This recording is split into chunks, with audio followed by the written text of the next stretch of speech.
একটু চুপ করে নাটকটা দেখ।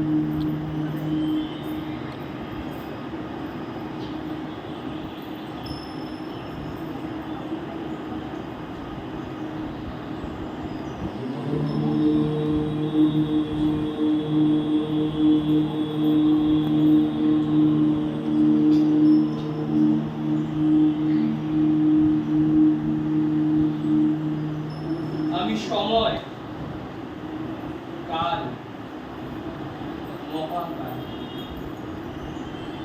আমি সেই সময়, আমি আজ, আমি কাল, আমি সেই না বলা কাহিনী, শুধু আর্যাবর্তের কাহিনী।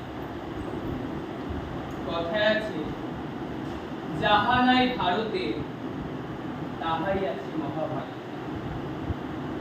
মহাভারত, মহান আমার ভারত।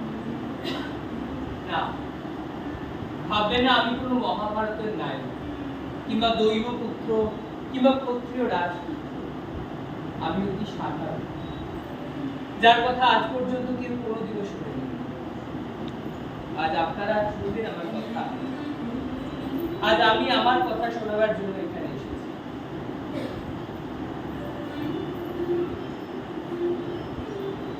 আমি অভয়, পিতা হিরণ্যধনু, মাতা সুমিত্রা। নিষাদ নগরে আমার বাস। আমি অনার্য, কিন্তু আমার ছোট থেকে ইচ্ছে ছিল একজন বড় ধনুর্বীর হওয়া। তাই আমি শুরুতেই আমাদের নিষাদ নগরের এক গুরুর কাছে গেলাম এবং গুরুদেবকে আমি গিয়ে বললাম, গুরুদেব, আমি আপনার কাছে ধনু শিক্ষা গ্রহণে আগ্রহী।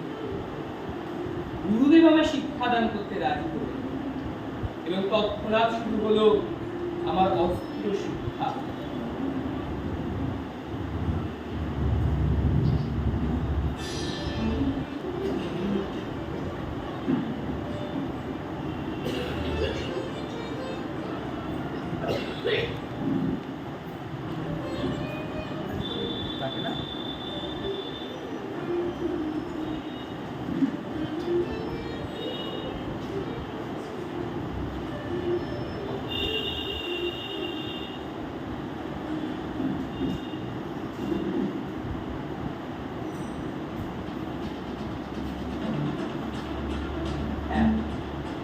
গুরুদেব আমার পরিশ্রম দেখলেন এবং আমার নাম রাখলেন একলব্য। আমি একলব্য, কিন্তু আমি কিছুতেই নিজেকে স্থির রাখতে পারছিলাম না। তাই আমি ছুটে গেলাম আমার মায়ের কাছে এবং মাকে গিয়ে বললাম, মা, গুরুদেব আমার প্রশংসা করেছেন এবং আমার নাম রেখেছেন একলব্য, কিন্তু মা, আমি যে নিজেকে কিছুতেই স্থির করতে পারছিলাম। আমি আরো বড় ধনুর্বীর হতে চাই। আমার মাতা আমায় বললেন, নিশ্চয়ই পারবে। তুমি যদি কঠিন পরিশ্রম করো তবে তুমি নিশ্চয়ই বড় ধনুর্বীর হবে। আজ কি করতে পারছো না তুমি নিজেকে? তুমি গুরু দ্রোণাচার্যের কাছে যাও। গুরু দ্রোণাচার্যই তোমাকে সঠিক শিক্ষা দান করবে। গুরু দ্রোণাচার্য কে মা? কে গুরু দ্রোণাচার্য? গুরু দ্রোণাচার্যই আর্যাবর্তের শ্রেষ্ঠ ধনুর্বীর। তিনি হস্তিনাপুরের রাজপুত্রদের তার নিজ গুরু গৃহে শিক্ষাদান করেছেন। তুমি তার কাছে গেলেই একমাত্র বড় ধনুর্বীর হয়ে উঠবে। তবে তোমার আমি গুরু দ্রোণাচার্যের কাছে শিক্ষাদান করবো। আমি এখনই চললাম। কোথায় চলেছো পুত্র? গুরু দ্রোণাচার্যের আশ্রমে। তার কাছে শিক্ষাদান করতে পারলেই আমি একজন বড় ধনুর্বীর হব। কিন্তু পুত্র, তুমি যে না, আমি বুঝতে পারিনি যে আমার মাতার না বলা কথাগুলো পরমুহূর্তে আমাকে ফিরে মতো বিক্রি করবো। আমি ছুটতে লাগলাম, গভীর অরণ্য অতিক্রম করে ঘন হিংস্র পশু পাখির হাত থেকে বেঁচে আমি ছুটতে লাগলাম। আর আমার চোখে তখন একটাই একটাই একটাই স্বপ্ন যে আমাকে গুরু দ্রোণাচার্যের শিষ্য হতে হবে। আমি গুরু দ্রোণাচার্যের আশ্রমে গিয়ে বসলাম। ওই তো ভীম, নকুল, সহদেব, যুধিষ্ঠির, হ্যাঁ, কি সুন্দরভাবে দ্রোণাচার্য তাদের শিক্ষা দান করতেন। কিন্তু তিনি আমাকে কেন গ্রহণ করবেন? কেন তিনি আমাকে শিষ্য রূপে গ্রহণ করবেন? আমি তো সাধারণ। এক পাকে আমি গুরুদেবকে প্রণাম করে বললাম,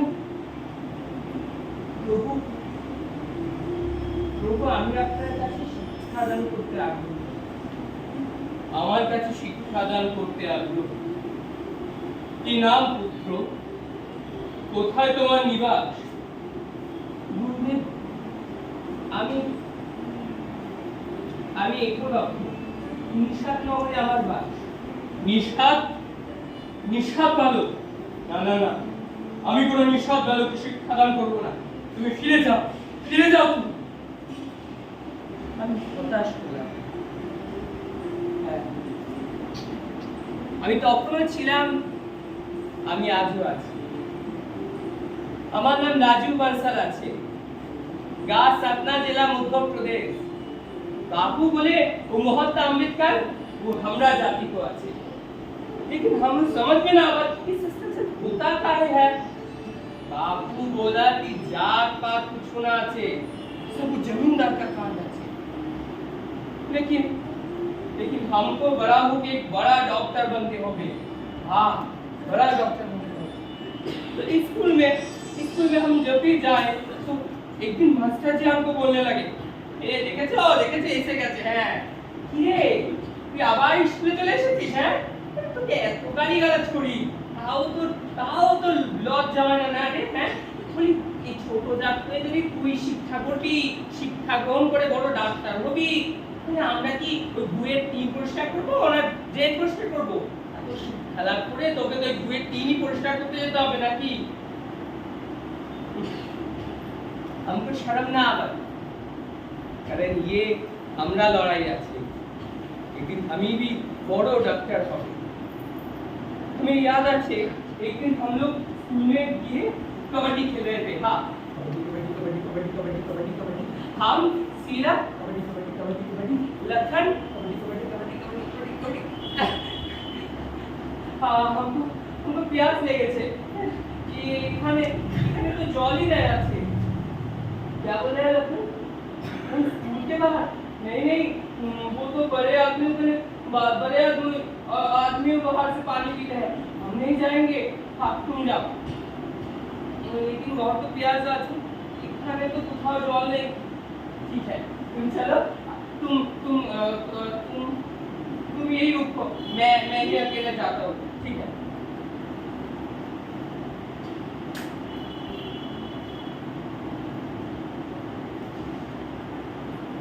এই দিল দেখেছো? হ্যাঁ, ছি ছোট জাত। হ্যাঁ রে, কি ওনাকে কলটা ছুরি? হ্যাঁ, জানিস না এটা বড় জাতের জন্য? ছি দিলি তো। এই তোরা সবাই মিলে ধর। হ্যাঁ, ছোট জাতের শিক্ষা, হ্যাঁ, স্কুলে পড়া শখ হয়েছে। হ্যাঁ, এই তোরা সবাই মিলে ওকে ধর, বেঁধে পিঠা তো। মাস্টারজি ভুল হয়ে গেছে। মাস্টারজি क्षमा कर दो, মাস্টারজি ভুল হয়ে গেছে। এই তোরা দাঁড়িয়ে আছিস কেন? তো ধরে পার গাছের সাথে বেঁধে পিছো। হ্যাঁ, কি ভেবেছে আমাদের এই উঁচু জাতের কলে কে আমাদের জাত হবে? ধর মাস্টারজি क्षमा कर दो, मास्टरजी नहीं, छोड़ दीजिए मास्टरजी, मुझे लग रहा है मास्टरजी छोड़ दीजिए मास्टरजी, और कभी नहीं होगा मास्टरजी, भूल हो गए मास्टरजी, क्षमा कर दो मास्टरजी, मास्टरजी छोड़ दीजिए मास्टरजी, मास्टरजी क्षमा कर दो मास्टरजी, क्षमा कर दो मास्टरजी भूल हो गए मास्टरजी, छोड़ दीजिए मास्टरजी छोड़ दीजिए मास्टरजी, छोड़ दीजिए।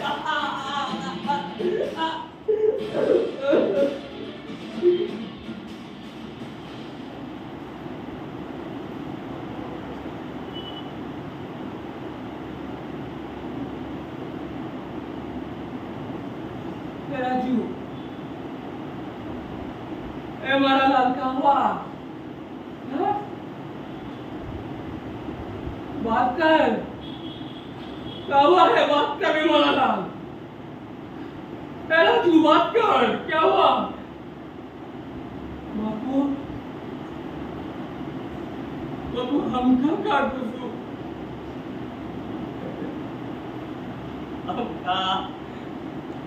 हमका कसूर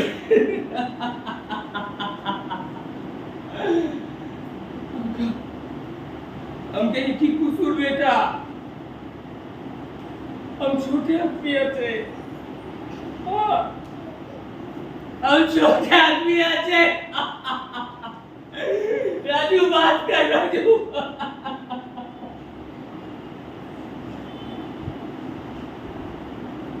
7 दिन बाद हम फिर स्कूल में गए, क्योंकि ये हमारा लड़ाई আছে না, हमके तो डॉक्टर बनते হবে।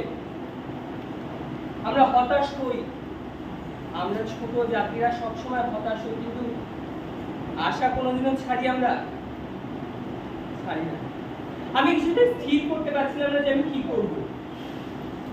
তারপর আমি ঠিক করলাম গুরুদেবের মূর্তি আমি মৃত্তিকা দ্বারা নির্মিত করব এবং তার সামনে আমি গুরুদেবের শিক্ষা গ্রহণ করব। হ্যাঁ,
আমি একদিন সকালে দেখতে পেলাম গুরুদেব তার পাণ্ডব শিষ্যদের নিয়ে কবি অরণ্যের দিকে চলেছে। হ্যাঁ, আমি সিদ্ধান্ত নিলাম যে আমি গোপনে গুরুদেবকে লক্ষ্য করব। আমি গোপনে গুরুদেবকে পিছন পিছন যেতে লাগলাম এবং গুরুদেব যেভাবে পাণ্ডব শিশুদের তার শিক্ষা দান করছিলেন আমি সেভাবে অধ্যয়ন করতে শুরু করলাম।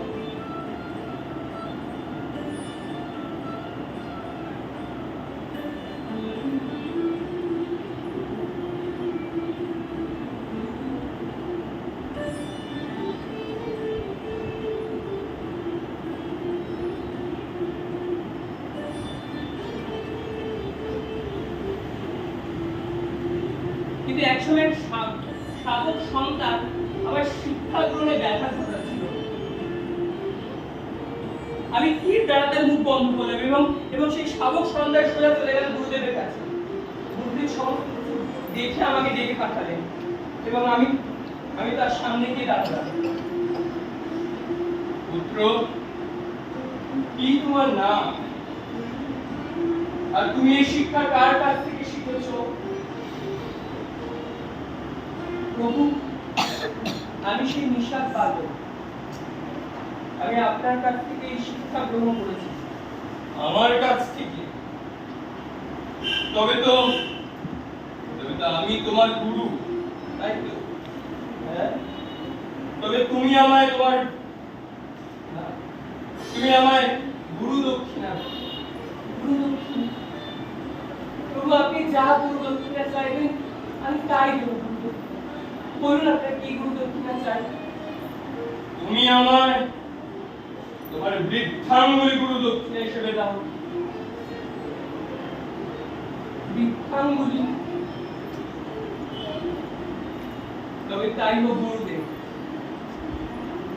আমি আর বৃদ্ধাঙ্গুলি আপনাকে গুরু দক্ষিণা হিসেবে দেব। হ্যাঁ, আমি বুঝতে পেরেছি বুঝতে পেরেছিলাম সেদিন এক বড় রাজনৈতিক কার্যসিদ্ধির জন্যই আমাকে হারাতে হয়েছিল আমার বৃদ্ধাঙ্গ। কিন্তু আমি নিজের অধ্যয়ন থামাইনি। আমি তারপরেও আমার অধ্যয়ন চালিয়ে যেতে লাগলাম এবং আমার শিক্ষা গ্রহণ করতে লাগলাম। আমি আমি চালিয়ে যেতে লাগলাম এবং আমার শিক্ষা গ্রহণ করতে লাগলাম, কারণ আমরা কোনোদিনও থেমে যাই না। আমরা একলব্যরা সবসময় যুদ্ধ করেই চলি।